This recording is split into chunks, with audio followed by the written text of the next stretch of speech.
Zombies in AIZAWL.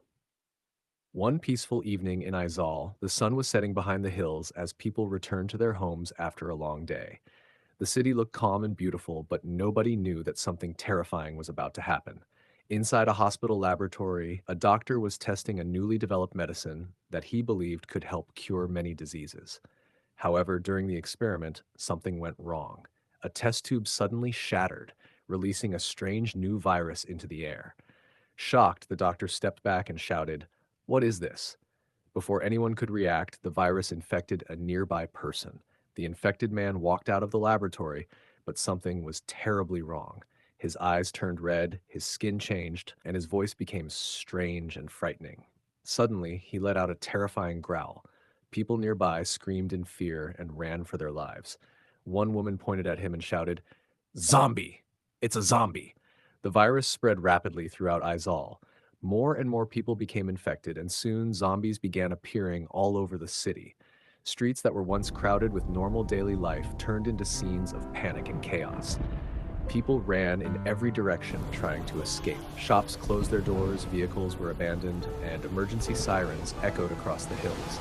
Police officers and rescue teams struggled to control the We have to get situation. inside, quickly. Through loudspeakers, they warned everyone to stay indoors because the city was no longer safe. Meanwhile, a brave young man named Lalrin Mawia, who lived in Tlangnuam, watched the disaster unfold. Determined to save his city, he decided to take action. He met a scientist who explained that the only way to stop the outbreak was to create an antidote. Together, they worked day and night in a laboratory, studying the virus and searching for a cure. After many hours of hard work, they finally succeeded in creating an antidote that could reverse the infection. As the zombie population continued to grow, thousands gathered near the city center. Laurent Mawia knew this was his chance.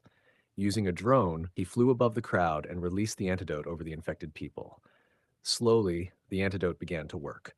The zombies stopped attacking, their appearance returned to normal, and they regained their memories.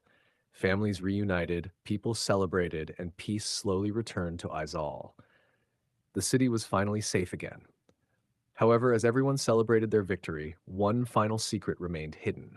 Deep inside the abandoned laboratory, a small container holding a sample of the virus was still untouched. A faint green glow appeared inside the box as the camera slowly zoomed in. The narrator's voice echoed through the darkness. Is this truly the end, or just the beginning? The screen fades to black. The end.